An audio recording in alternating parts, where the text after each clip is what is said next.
Hello guys, and the Ukrainian drone sanctions are the best sanctions in the world. And finally, the gasoline crisis reached Moscow and Saratov.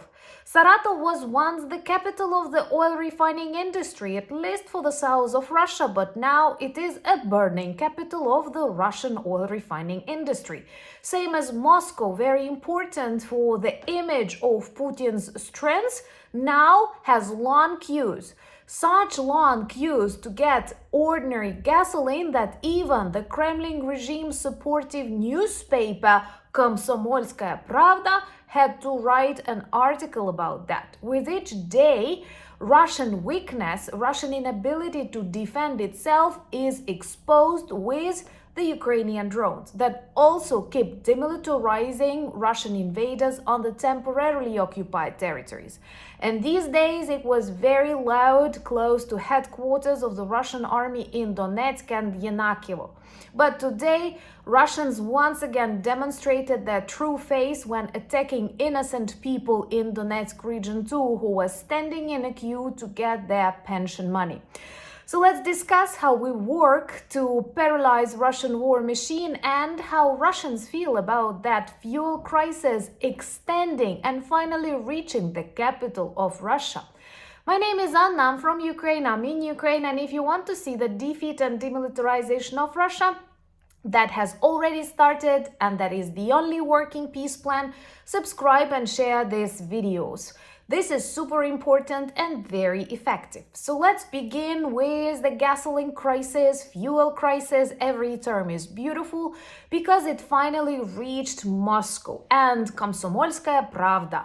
Many of you who know a little bit about the Soviet Union, who know a little bit Russia, understand this is one of top newspapers, the one that describes everything according to Putin's picture of the world, but even they had to speak about the gasoline crisis in the capital of the evil empire.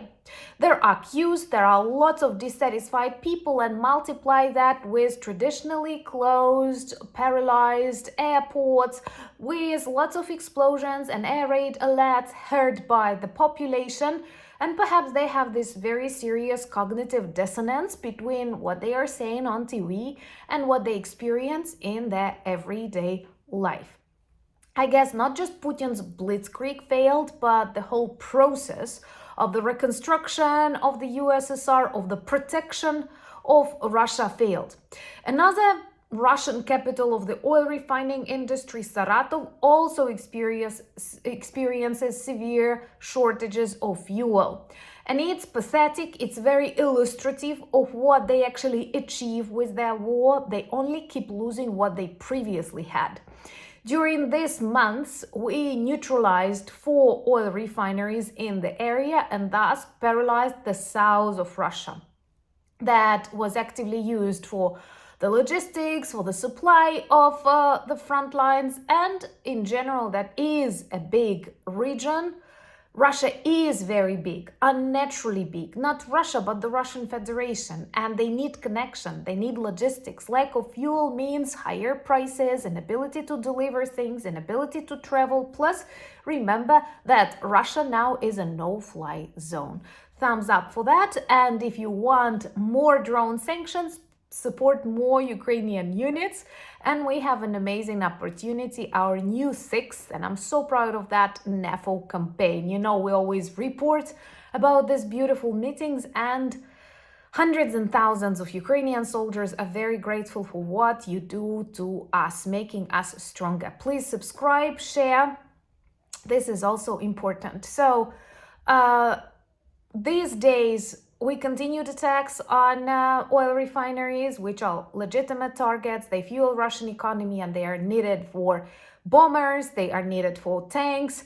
And perhaps one of our favorite battalions that is of unmanned flying drones, Magyar group hit fuel pumping station very close to Moscow, together with that Moscow-Ryazan area that is seriously suffering from such nightly visits. And we were also working on the demilitarization of Donetsk region, that is the temporarily occupied territory of Ukraine, that Russians actually wanted to get all of the region. They had invaded it first in 2014. The world decided, let's not escalate. Now we see that appeasement and escalation management is not working with Russians. It's super important to name things the way they are. That's why on our new channel, Anna DONETSK, we have series about the language of war, and you can actually experience me as your teacher of this language of war, or actually how to fight against the language of war. But anyway, they, according to Putin's blitzkrieg plan, they had to take all of the Ukraine. But if they had problems, they hoped to get Donetsk, Luhansk regions in a couple of days. And now, 3.5 years after the start of the full-scale invasion, with China, North Korea, Iran all in, they still cannot get this region. So people, please remind others about this. We destroyed a number of their headquarters, demilitarized a lot of evil invaders because what they were doing on the legitimate Ukrainian territory, and today Russians demonstrated their face again when they targeted Donetsk region, killing a lot of innocent people. Most of them were elderly, trying to get their retirement money. It was a queue, it was a summer day.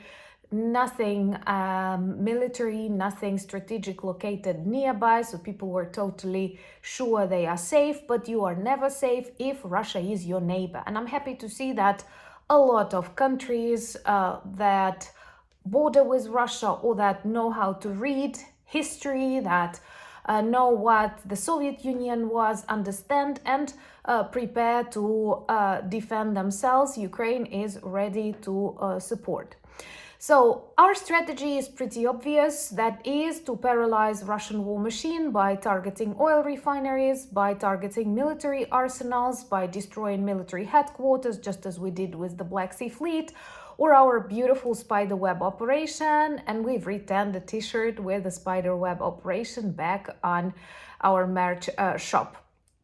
So to tell you the truth, I believe our task right now in the countries that may experience some problems, I'm talking about the United States, everything is very difficult, very emotional, but we need to remain united because Russia is the weakest ever. We need to defeat it, we need to demilitarize it, and trust me people, a lot of your problems will disappear after the Kremlin regime disappears. It will happen in a couple of months, and you will be happy, and you will understand how many of your internal problems were connected to the Russian hybrid war against your governments, against your problems that of course exist in every society, but they are not that big as Russians try to fuel them. So thumbs up for Ukrainian drone units. Thank you so much to all of you who keep supporting Ukraine with donations, for example, for our NEFO campaign. That is an honor and a pleasure. And perhaps the most important summary that reflects that more and more people, more and more businesses around the world understand this weakness of Russia today is how ruble behaves. Ruble is literally rubble. It lost 7% of its value in just 84 hours. That is a lot.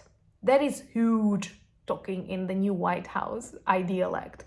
But this means a lot, that people do not trust Russia can get over its recession. Russia can get over its inflation, prices that they want to cut, and the huge hole in their budget that we recently discussed, and it already exceeded the expectation for the whole 2025 year.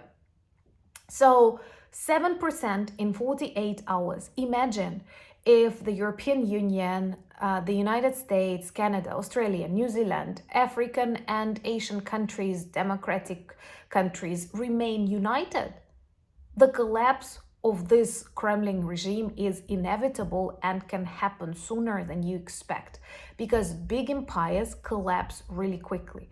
The processes that lead to this collapse already started back in 2014, when Putin underestimated Ukraine and our beautiful people and your support.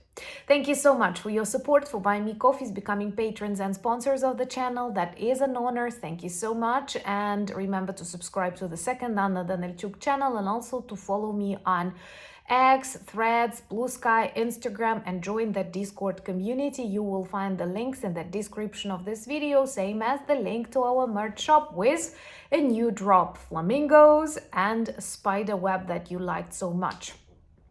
And united we stand.